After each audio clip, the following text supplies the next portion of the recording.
Halo teman-teman semuanya, welcome back ke Isolate Show. Dan hari ini special karena kita adalah 50th episode of Isolate Show. Dan tamu gue hari ini adalah seorang aktris legendari bernama Maudy Kusnadi, yang pasti kalian kenal ya karena dia sudah berdunia sudah acting for like decades here in Indonesia, and she's a well-known figure in the film industry Indonesia. Dan beliau ada film baru berjudul Lost Man Bubroto yang akan keluar bulan November. So if she's here, let's invite, hi Dewi, let's invite Maudy ke acara kita malam hari ini ya. So let me see if she's here. Sebentar ya teman-teman. Let's see if she's here. Hello. Halo. Hai, Bisa hai, dengar ya Maudy? bisa Hai, salam kenal Maudy. Thank you so much waktunya malam hari ini. sama-sama. Suaraku jelas nggak? Jelas sip. Oke. Oke, Maudy. Tadi saya katakan bahwa Anda sudah berakting tuh di Indonesia tuh lama sekali ya. Udah 20 tahun ada kali kira-kira ya. Ada nggak 20 years? Ada kan ya? Masuk dunia entertainment itu 94. 94. Oke, do the math, but I think it's 20 years. Oke. Ya, more than. What make ya, jadi apa sih yang membuat Anda itu terus ingin berapi-api untuk terus berkarya, untuk terus go out there and try to improve yourself in terms of acting? Grace, aku nggak apa-apa ya jawabnya pakai bahasa Indonesia ya. Oh ya, nggak apa-apa, nggak apa-apa, nggak apa-apa. Apa yang membuat aku senang? Oke, sejujurnya sih nggak pernah punya keinginan terjun di dunia entertainment gitu ya. Pengen jadi artis, aktris, pemain film atau apapun itu nggak pernah kebayang sih sebelumnya. Jadi ketika dapat kesempatan itu terus mencoba karena ingin tahu aja dan ingin belajar, tapi ternyata malah di situ dunianya. Dan ya mau nggak mau akhirnya aku belajar gitu dan menemukan hal-hal banyak banget yang ternyata aku masih belum tahu apa-apa gitu, masih harus banyak Hmm. belajar, banyak harus mengeksplor diri dan sebagainya. Dan sampai saat ini kalau misalnya Grace bilang, wah udah 27 tahun nih di dunia entertainment, tapi sebenarnya nggak terlalu banyak loh jumlah film atau sinetron atau apapun yang aku lakukan karena memang eh, aku nggak seaktif dan seproduktif itu sih di dunia entertainment. Jadi memang masih ada momen-momen yang aku kayaknya nggak sanggup deh double judul gitu kayaknya. Jadi aku mau Hmm. ngerjain satu-satu kayak gitu. Jadi ya memang lama sih, tapi aku masih merasa setiap terima produksi atau judul atau teater atau apapun, aku merasa aku masih harus mengeksplor diri aku gitu. Dan itu yang bikin seneng ya ada di dunia entertainment ini, memberikan kesempatan buat aku bisa mengeksplor diri, belajar banyak ya gitu. Oke, kalau kita bicara secara general ya, Maudi, saya pengen tahu Anda punya opini tentang hal tersebut. Bahwa di Indonesia pun di luar negeri di Hollywood, kita melihat bahwa ada namanya ageism terhadap aktris, ya kan, kepada para pihak perempuan. Di mana satu waktu, oke, kamu mainnya di ibu-ibu atau nenek-nenek gitu kan. Kemarin saya ada baca satu orang aktris di Hollywood, dia berumur 30 tahun awal, 30 tahun, dia dibilang harus jadi a mom. Padahal dia masih seorang ibu gitu loh. Apakah Anda mengalami hal tersebut juga? Dan what is your thought about ageism di film industry? Sangat. Jadi kalau diperhatikan ya di sinetron Indonesia banyak banget yang masih 20-an tiba-tiba jadi ibu dengan anak berapa gitu. Dan waktu itu juga saya masih menolak gitu, nggak mau jadi ibu gitu atau anaknya apa gitu. Iya, tapi memang waktu itu di sinetron kayak common gitu, kayak umum gitu bahwa semua ya artis-artis yang umuran 20-an belum 30-an aja udah punya anak gitu kan. Karena memang sepertinya lebih mudah gitu untuk menarik para penonton nonton pemain-pemain muda gitu. Kayak misalnya gini, Sidul anak sekolahan. Kamu nonton nggak ya, Grace? Tahu, Jadi tahu. kan kita dari tahun 94 dan selesai sinetron tuh tahun 2006 atau 2007 gitu kalau nggak salah. Terus kita mulai bikin film di akhir cerita tentang Sidul the Movie tahun 2018 kalau nggak salah kemarin. Dan yang bilang tuh gini komennya salah satunya dari sekian ribu banyak yang wah akhirnya keluarga Sidul muncul, wah hore-hore kita bisa kangen-kangenan. Ada satu dua yang ngomongnya gini, malas nonton pemainnya tua-tua, nggak ada yang anak muda. Wow. gitu. Jadi memang mungkin mereka lebih senang ya yang seger-seger, yang cantik-cantik, yang baru-baru gitu ya. Yang penting bisa ngelihat yang keren gitu, yang asik gitu di mata mereka gitu. Jadi memang agak sulit dan saya juga sempat ngobrol nih soal ini bahwa saya bilang, kenapa ya kalau yang udah perempuan di atas usia 30-an, 40-an gitu selalu dikasih perannya yang ibu-ibu aja, yang which is ibu aja. Padahal menurut saya dalam kehidupan realitas seorang ibu tuh punya konflik banyak banget dan beragam banget dan kayak jarang sekali diangkat di film-film komersial atau film-film atau di TV lah let's say gitu ya. Kalau film independen banyak gitu kan, Iya, film iya. seni independen gitu oke, banyak yang diangkat masalah konflik. Tapi kalau film komersial tuh jarang-jarang banget. Kayak mungkin Desperate Housewife ya Grace tahu ya. Itu kan cerita tentang ibu-ibu rumah tangga ya, dan Iya. waktu itu kan boom banget gitu ya, seru banget karena memang seseru itu kehidupan ibu rumah tangga. Tapi mungkin agak sulit dijual kali kalau pemainnya ibu-ibu semua gitu kayaknya. Dan bukan Tapi main saya satu. komentar nih, saya komentar mau di bahwa Anda masih segar kok. You know, you look still very beautiful, very elegant. I love your look. You know what I mean? Like natural Thank beauty you. banget gitu. So, Makasih. I mean, Dandan buat Grace ya. Ini buat Grace jadi dandan tuh.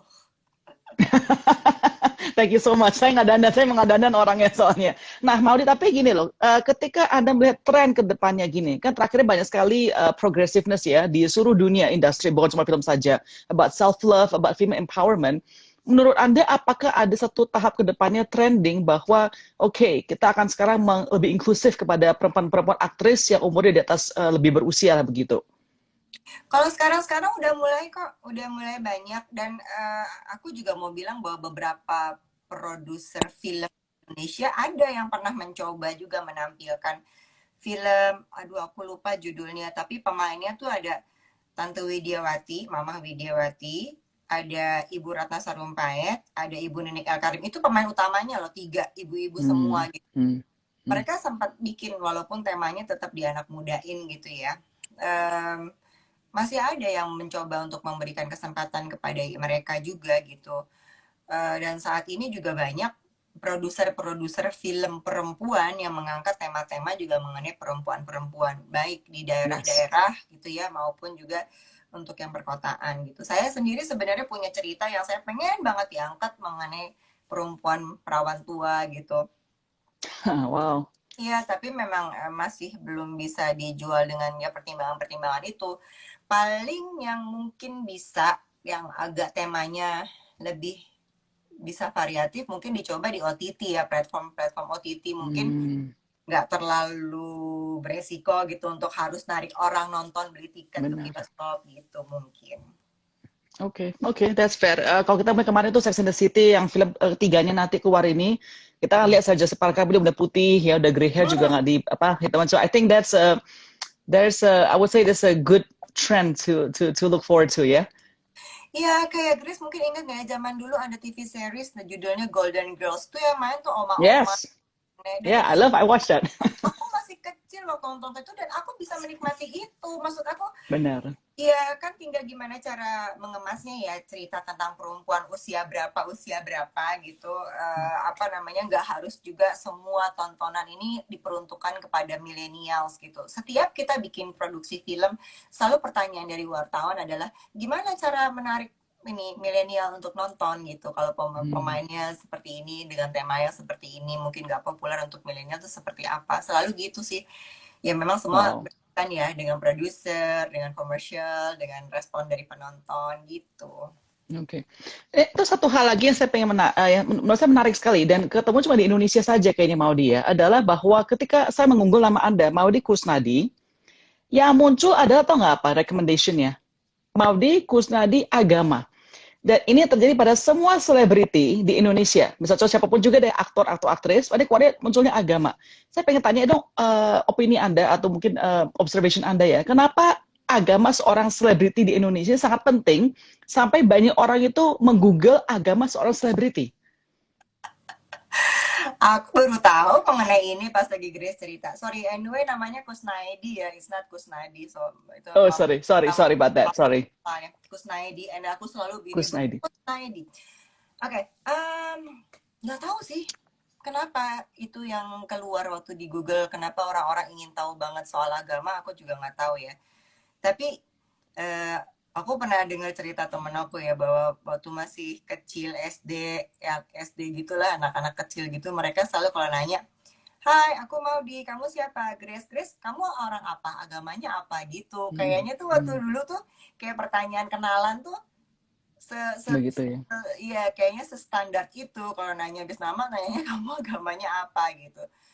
Em, aku nggak tahu sih apakah eh, apa yang membuat mereka penting untuk mengetahui agama itu ya. Kalau aku nanyain orang gitu ya, sorry Grace Natalan atau Lebaran karena aku perlu mau ngasih ucapan misalnya Hampers. ya atau misalnya mau ngasih ucapan Natalan atau mau Lebaranan gitu. Kadang-kadang Hmm, ada kaitannya tentang itu, tapi bukan bukan nanya soal kepo untuk tahu bahwa dia adalah apa hmm, gitu. hmm, Aku oke. nggak punya idea sih, nggak punya gambaran kenapa orang-orang sedemikian harus banget karena di aku sendiri saya menikah dengan suami saya orang Belanda tadinya kan juga belum Muslim. Dia percaya sama Yes. agama tapi dia menjalankan semua hal yang baik, ajaran-ajaran yang baik, tapi memang dia belum memeluk satu agama dan ketika kenalan baru masuk ke agama Islam. Keluarga mertua saya juga ipar saya walaupun tinggal di Belanda ada mereka juga Muslim gitu loh. Jadi mertua saya punya menantu anak cucu Muslim gitu padahal tinggalnya di Hmm, Belanda. ya ya. Gitu. Jadi tidak merasa apa ya itu menjadi sesuatu yang harus penting dikasih tahu tapi tahu untuk menghormati dan bagaimana pemilihan agama dan cara kepercayaannya itu menghormati aja bukan sebagai kepo-kepoan gitu. Ya, tapi menurut saya media itu sangat kepo karena tadi Anda bicara masalah suami Anda. Itu ada artikel khusus nih Maudi untuk masalah pernikahan kamu, di mana dikatakan pertama-tama suami kamu mengasihi kamu sampai dia change his religion kepada Muslim. Menurut saya that is a bit of a interesting statement karena saya yakin bahwa suami Anda menjadi agama Islam karena emang dia percaya dengan hal tersebut bukan karena kamunya saja. And I think that's what you want too, right? Yes, aku dari awal udah bilang sih dari awal gini-gini nih waktu baru-baru pacaran aku bilang gini. Ini akan fun sih, aku seru, aku senang sama kamu. Tapi kalau kita mau lebih serius pasti akan berat karena orang tua aku pasti akan minta aku yang seagama dan aku nggak mau jadi ini menjadi beban buat kamu. Aku bilang gitu. So kalau misalnya kamu keberatan untuk memeluk agama Islam dan melanjutkan itu bukan gara-gara aku gitu ya ya jangan kita main aja nggak usah pacaran nggak usah apa ya senang-senang aja hahaha aja temenan biasa gitu karena jangan sampai kamu harus memeluk agama Muslim ini cuman karena supaya bisa nikah sama saya gitu Iya, iya. nggak mau nanti aku yang berat juga urusannya gitu nanti kita kan mau nikahnya mau panjang ya mau serius Iya. jadi jangan sampai ngebebanin jangan diberatin gitu ya ternyata pilihannya serius dia belajar ya sampai sekarang masih belajar juga aku berusaha membantu so okay, gitu. Iya. So that's one thing yang saya merasa agak aneh pernyataan tersebut di media. Dan kedua, satu lagi saya juga merasa sangat kepo dan sangat aneh sekali media di Indonesia. Dia bilang begini, oh sejak Maudi menikah kepada suami Anda yang seorang CEO di perusahaan telco ya, uh, lifestyle-nya Maudi sekarang berbeda dan lain sebagainya. Jadi menurut saya satu artikel itu cuma ada statement kayak begitu saja. Yang menurut saya jujur aja kayak nggak ada substance-nya. Begitu loh, you know what I mean? Kalau kan Maudi kan public figure, seorang selebriti, ya kan? Ketika Anda membaca all this kind of articles, bagaimana sih respons kamu atau kamu emang nggak mau baca sama sekali? um, saya masuk ke dunia entertainment di masa-masa entertainmentnya masih nggak segahar sekarang ya dan masih sosial media tuh nggak segawat sekarang gitulah kalau menurut saya dulu tuh masih sopan, masih nanya, masih wawancara dulu, foto dulu, izin segala macam gitu. Itu pun saya masih merasa kenapa sih harus membuat statement-statement yang clickbait gitu ya. Tapi ya apa lama-lama saya pikir ya udahlah itu mungkin tugasnya dia kali sebagai untuk bisa menarik itu pekerjaannya dia mungkin seperti itu kali ya. Jadi ya udah aja. Hmm. So far sih sekarang udah nggak terlalu baca ya kalau kayak gitu-gitu. Good for you, good for you. Aku nggak terlalu baca-baca gitu. Kalau memang ini berkaitan dengan kegiatan promosi kerjaan, Yeah, berkaitan sure, dengan sure. visi misi apa yang ingin aku sampaikan dalam karya-karya aku, sharing mengenai apa yang perlu kita kerjakan bersama, apa hal-hal yang baik yang bisa kita share melalui berita itu, ya aku lebih happy sih. Tapi kalau selebih Sure. dari itu Nggak agak perlu. ya. I know. No, I agree, I agree. Mm-mm. I'm just kan saya interview banyak actors and actresses, celebrities. So I'm always amazed by how you guys gimana ya, handle yourself with all these things going on. Jadi it's amazing, it's amazing. Saya kayaknya nggak seperti Anda lah pokoknya. So it's good for you, Maudi. I'm happy to hear that. Maudi, saya mau tanya, saya mau tanya film barunya Anda nih ya, Lost Man Bu Subroto. Saya ingat banget pas saya masih kecil tuh nonton TV seriesnya, tapi bukannya reguler lah, cuma saya ingat ada TV series tersebut. Kalau zaman dulu kan Lost Man itu kan satu hal yang luar biasa. Maksudnya orang memang tinggal di Lost Man. Zaman sekarang ada Airbnb, ya kan, ada apa, ya tiket.com. Jadi bagaimana sih relevan daripada film baru ini kepada sekali lagi ya generasi yang baru ini gitu. Em, Iya, itu juga yang apa ya? Kalau yang udah nonton serialnya pasti tahu betul gitu ya betapa serial Lost Man itu memberikan kenangan begitu banyak. Mungkin yang Yes. hampir sama dengan mereka yang nonton Sidul anak sekolahan gitu ya, punya kenangan-kenangan bahwa mereka biasanya nonton Sidul ini sekeluarga rame-rame dan inget papahnya, inget almarhum ibunya dan sebagainya. Di Lost Man itu juga sebenarnya banyak hal-hal yang menarik sih yang bisa kita angkat, kita share. Nah, Benar. gimana cara untuk memperkenalkan kepada yang generasi sekarang? Banyak tim kreatif dari film Lost Man Broto ini, ada produsernya, sutradaranya, penulis naskahnya. Mereka menurut saya sih sangat cerdas ya dalam mengemas film Lost Man Broto ini supaya bisa Mm-hmm. dinikmatin juga sama generasi saat ini. Jadi mereka bikin Lost Man Brotonya tuh dalam dalam timeline-nya tuh saat ini gitu, Grace. Jadi bukan zaman Okay. dulu, saat ini. Benar, Dan benar. itu masih prequelnya, masih muda, anak-anaknya masih lebih muda gitu. Jadi sepertinya banyak hal yang relate dengan kehidupan kita gitu. Jadi orang-orang bisa nonton, bisa ngerti, paham ceritanya Oke, gitu. oke.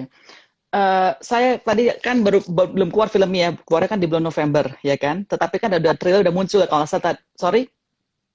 Di bioskop tanggal 18 November kemarin baru muncul trailernya. Benar. Nah, saya lihat kan ada cerita bahwa ada konflik juga antara Anda dengan anak-anak Anda, keluarga Anda di film ini, dan Ya. juga tadi ada katakan perhubungan dengan para travelers yang datang kepada Lost Man tersebut, ya kan? Saya jujur pas nonton film itu ya, trailer tersebut ya, saya merasa kayaknya kangen zaman dulu lebih simpel ya, mau dia. Kayaknya orang datang tidak ada curigaan, tidak takut, apa zaman sekarang COVID. Wah harus maskeran, kayaknya harus suspicious of people. Jadi kayak ada begitu nostalgia gitu loh. Pengen seperti zaman-zaman dulu lagi. Pas mau dia dan teman-teman syuting film ini ada feeling tersebut nggak sih? Jadi ya Grace, aku tuh termasuk orang yang sangat parno dengan pandemi ini karena memang saya ada pneumonia, jadi memang sudah dari zaman orang-orang belum pakai masker, saya tuh udah pakai masker kalau ke tempat umum gitu. Kalau misalnya Hmm, acara malam, nonton konser musik atau apa tuh suka pakai masker gitu. Orang-orang bilang nyamar gitu, padahal karena saya nggak kuat sama okay. jadi ketika ditawarin film Lost Man itu baru pertama kali saya berani keluar dan terima kerjaan dari keluar rumah untuk Lost Man Bubroto ini. Karena sebelumnya nggak pernah berani keluar dan semua Oh, kerjaan hanya saya lakukan di dalam rumah. Nah, untuk itu juga banyak sekali diskusi panjang sama produsernya gitu ya, meyakinkan bahwa protokol kesehatan dijaga dan semuanya. sure. Karena apa? Kan syuting itu pakai gesture ya, pakai ekspresi ya. Kalau misalnya kita kelihatan takut Hmm. berjarak gitu, nggak bisa ekspresi itu kan aneh kan gitu. Dan ini kan film panjang ya, kita akan bekerja lebih dari 3 mingguan loh, 1 bulan gitu. Kalau misalnya selama 3 minggu itu tiba-tiba di tengah jalan ada yang kena, kan semua akan berantakan Benar. semua rencana. Karena dari 5 pemain utama kan Maudy Ayunda kan lagi waktunya nggak panjang karena dia harus balik ke US gitu. Jadi kita Hmm. semua tight schedule, jadi harus pasti banget semuanya bisa berjalan sesuai rencana. So, ya, memang kita semua saling menjaga, saling mengingatkan supaya kita semua bisa nyaman berkarya bersama-sama. Karena saya merasa bilang dari awal, kalau nggak nyaman, aku dan Jangan. semua aktor nggak bisa memberikan yang terbaik gitu kan. Kelihatan takut-takut dan sebagainya gitu. Tapi alhamdulillah sih ketika denger oke, Losmen Bobroto, it's a wrap tuh. Aduh, rasanya lega banget, bersyukur banget. Iya loh, karena buat aku tuh kayak sebuah masuk challenge, kayak tantangan berat nih. Benar. Oke, kayak bisa nih, gue bisa nih. Semua akan aman, semua akan lancar, ini semua akan bagus. Kita semua dengan niat yang paling baik, kita akan memberikan yang terbaik. Kita nggak akan sia-siakan pengorbanan ini gitu ya. Keluar dari rumah, keluar dari keluarga gitu, untuk bisa syuting ini gitu. Jadi, pas ketika it's a wrap, pas kemarin keluar posternya, ada trailernya, aduh bangga banget tuh rasanya, seneng deh gitu. Berapa bulan syuting film tersebut ya? Kurang lebih sebulan di Jogja. Oh, sebulan saja. Oke, jadi artinya Dan semua tidak dikarantina ya? Nggak boleh pindah, nggak boleh keluar-keluar kan, benar? ya, jadi selama di Jogja itu memang pemain satu hotel, kru satu hotel, terus kita punya mobil yang memang hanya nganterin ya udah dari hotel ke lokasi, Ya, hotel ke lokasi gitu, dan oke. semua ada zone 1, zone 2, zone 3, zone 4. Karena waktu Iya, kita syuting itu Jogjanya lagi tinggi ya. lagi tinggi, lagi merah, lagi hitam, Hmm. lagi Hmm. lagi berat Ta- banget gitu. tapi tidak ada satu orang pun yang kena sakit, kru ataupun cast. Ada satu tapi nggak masuk dalam kru atau cast. Oke, oke, oke. Masih Saya aman. mau tanya itu, saya pengen tanya itu Lost Man yang di film ini, yang Bu Broto ini, apakah sama dengan yang dipakai dulu atau beda? Beda banget. Jadi waktu Last Man yang itu kan memang produksinya stasiun televisi ya. Jadi Oh, oke. ini di dalam stasiun televisi, jadi indoor studio gitu. Kalau kita nih alhamdulillah banget ya dapat tempat yang bagus banget deh Grace. Nanti kalau kamu sempat nonton filmnya tanggal 18 November tuh, kita pas sebelum 3 hari sebelum syuting kita semua rombongan kan baru ketemu di Jogja karena selalu Hmm. ini selalu by online kan, kita nggak ada blocking, nggak ada reading, nggak ada apa, Hmm. jadi langsung datang ke Jogja, Wow. langsung ke tempat Lost Man-nya, lokasi syuting kita. Pas datang ini, wow bagus banget tempatnya, Oh. kayak bangunan bersejarah dengan penuh ukiran dan aduh cantik banget. Jadi sangat berbeda sih. Jadi ketika kita datang ke lokasi syutingnya, ketika lihat tempat Lost Man-nya, langsung konsep Lost Man yang dulu tuh semua berubah gitu. Oh oke, Hmm. berarti kita nggak bisa ngambil segitu, kita bisa ngambilnya di sini. Oh berarti kita bikinnya gini nih, nggak bisa. Oke, kita jangan di sini, kita di sini. Dan itu kita Oke. menjadi bahan pembahasan bersama para Iya, pemain gitu.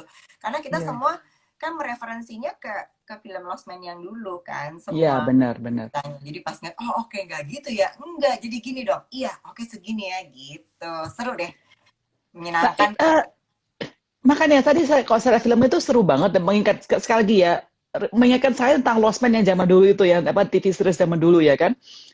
Buat kalian-kalian yang terutama produser dan juga aktor-aktrisnya ini ya, apakah ada satu kerasa kayaknya, wah, film ini harus kita apa ya, harus dibikin sangat bagus sekali untuk jangan mengecewakan orang-orang yang dulu nonton Lost Man TV seriesnya. Iya, tentu saja itu menjadi satu apa ya, pertanyaan-pertanyaan di orang-orang gitu, terasa terbebani nggak gitu dengan harapan-harapan orang-orang yang fans banget sama yang dulu.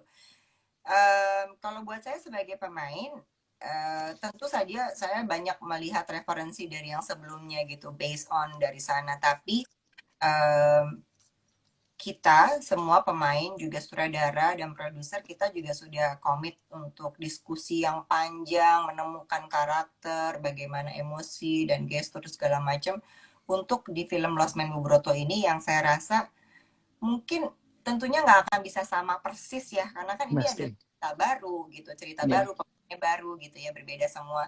Tapi aku merasa kehangatannya, heartwarmingnya, keluarganya pasti ya nggak bisa pasti sih. Mudah-mudahan dapet karena itu yang kita ingin tampilkan juga sih gitu.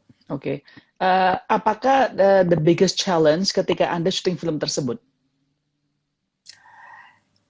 Yang pertama adalah menaklukkan kekhawatiran diri sendiri sih untuk Oke, keluar dari tentang rumah. COVID. Oke. Ya, karena memang awal tuh aku sama sekali, aku bisa nggak ya, kuat nggak ya, sehat nggak ya, selamat nggak ya gitu.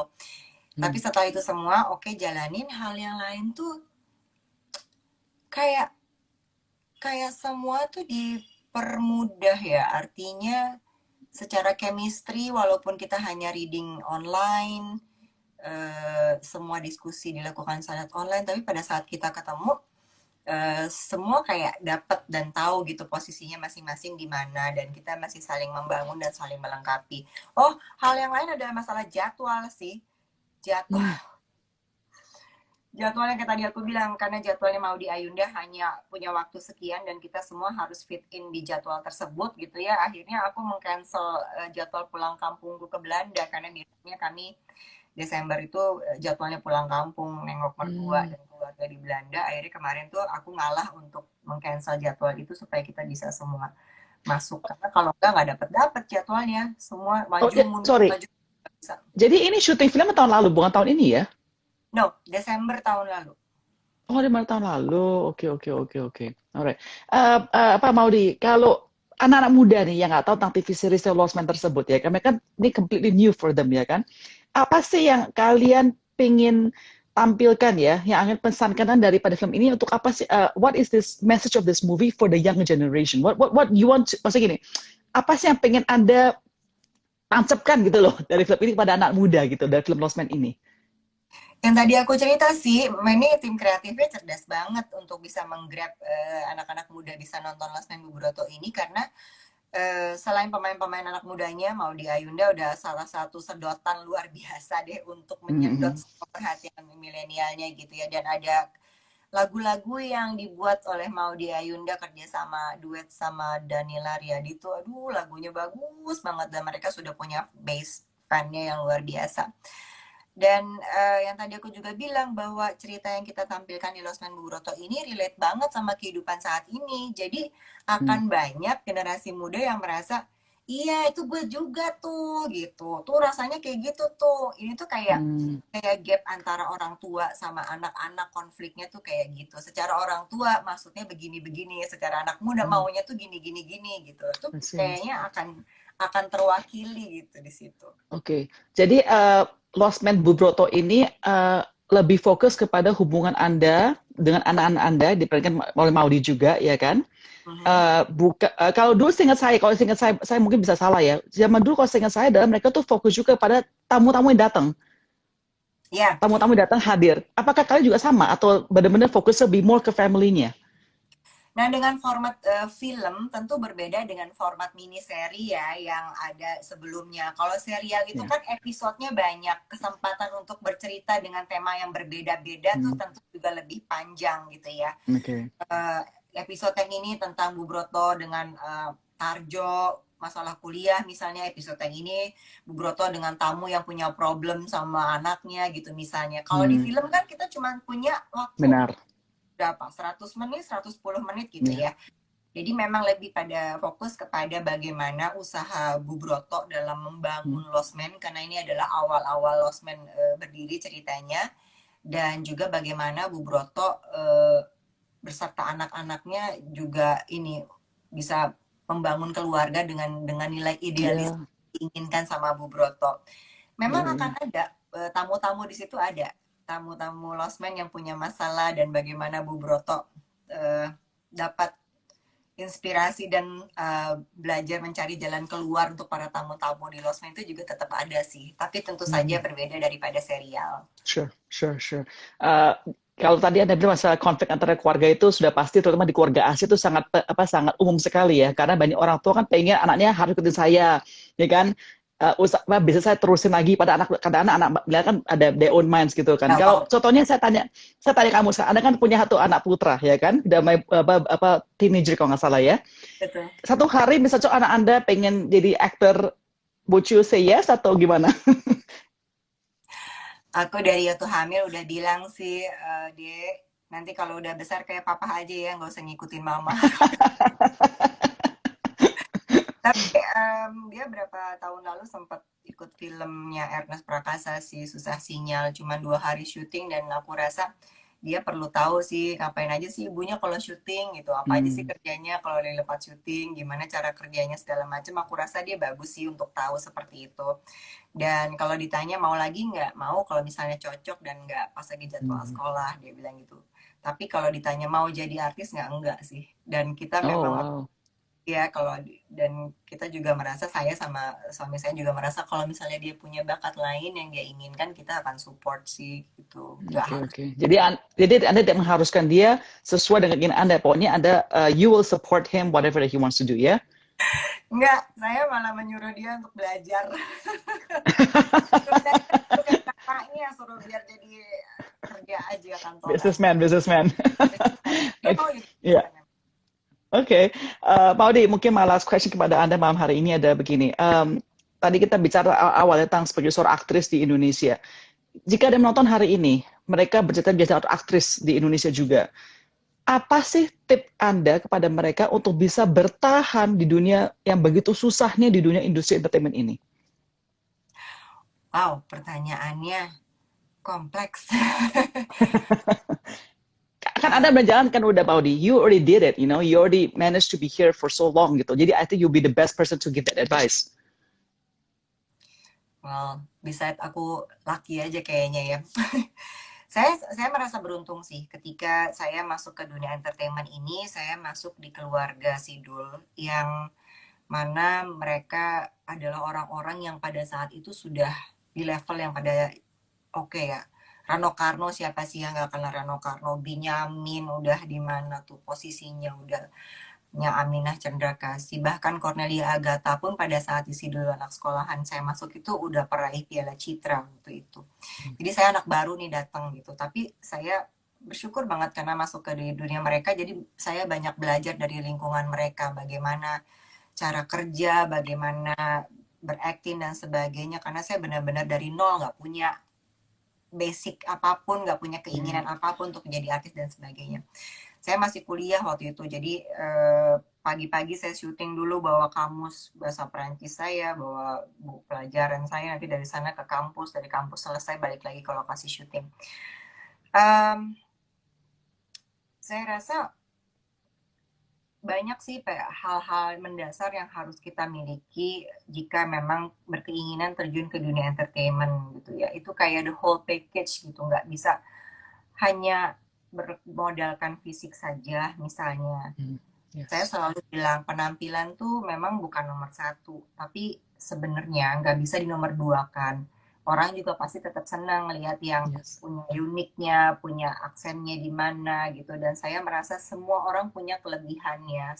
Setiap orang pasti punya hal-hal yang mereka bisa ditonjolkan gitu. Tidak harus selalu ganteng dan cantik, tapi di dalam dunia entertainment itu kan perlu banyak sekali variatif karakter-karakter gitu ya. Kalau misalnya bisa, pasti bisa. Tentu saja modal kemampuan, keinginan untuk belajar, dan kalau misalnya cukup untuk itu saja mungkin nggak apa-apa. Tapi kalau misalnya tergoda dalam urusan seberapa mudah mendapatkan uang dengan cara-cara yang mungkin tidak selalu benar gitu ya, itu karena sangat mudah banget kita kepleset gitu aja dan masuk ke tempat lain. Dan kadang-kadang tuh bukan berarti kita nakal, kita jahat, kita apa ya, kadang-kadang tanpa kena aja gitu di momen-momen yang kita nggak tahu gitu. Kadang-kadang kita nggak kejaga aja gitu tuh bisa slip gitu. Itu banyak sekali hal-hal yang bisa kejadian seperti itu.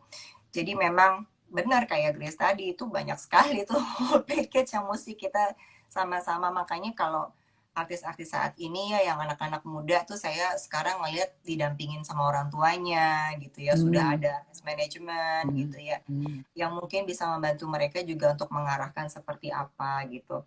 Karena saya merasa di luar semua modal itu ya fisik, ya modal talentanya dan hal-hal lain, saya rasa membawakan pribadi yang baik itu juga sangat berpengaruh sih sebagai nanti yang akan dilihat oleh orang banyak gitu. Karena mau nggak mau kita akan dilihat oleh orang banyak gitu. Saya dulu bingung banget waktu saya baru terjun ke dunia entertainment gitu ya. Terus tiba-tiba ada orang-orang manggil-manggil gitu. Saya kenapa sih manggil-manggil gitu terus kenapa sih orang-orang jadi mau tahu saya ngapain aja? Kenapa sih orang-orang kok bisa berkomentar tentang kehidupan saya? Kan saya nggak gangguin mereka gitu. Dulu tuh saya bingung sekali, kenapa sih begitu? Jadi akhirnya lama-lama belajar gitu bahwa iya, karena mau nggak mau ya tetap aja orang akan melihat kamu, Benar. dan apapun yang kita lihat, yang kita share itu ya orang kan akan bisa mengambil Pasti. bagusnya atau apanya gitu. Nanti akan kembali kepada mereka. Tentu akan butuh proses sih, Grace. Saya juga nggak ujuk-ujuk Sure. di sini. Waktu pas lagi di proses awal juga masih ada bingungnya, ada syoknya, dan nggak punya manajer. Keluarga saya bukan dari dunia entertainment juga gitu. Jadi ya awal-awal cukup struggling juga gitu. Kenapa sih emang nggak boleh ya gini? Kan aku nggak gangguin mereka gitu. Ada kayak gitu gitunya.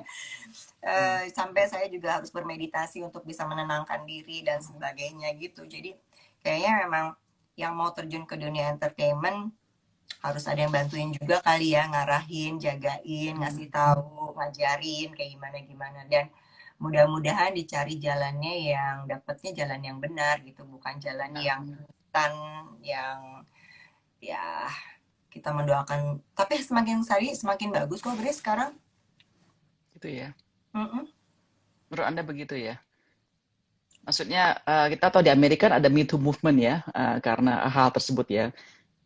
Apakah Anda merasa that kind of thing udah happening di Indonesia juga, di mana orang lebih aware about kind of sexual assault, sexual harassment, that kind of thing?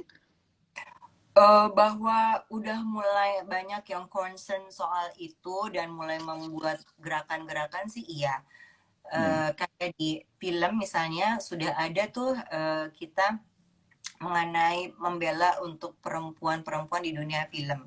Jadi udah nggak ada lagi tuh casting perannya Oh yang, apa, castingnya ya, harusnya ya. gimana, adegannya Oh, gitu, sama sekali nggak berubah. Atau misalnya kalau perempuan dilecehkan gitu di dalam ya. lingkungan punya gitu, misalnya hal-hal kayak gitu, Oh, itu that's good.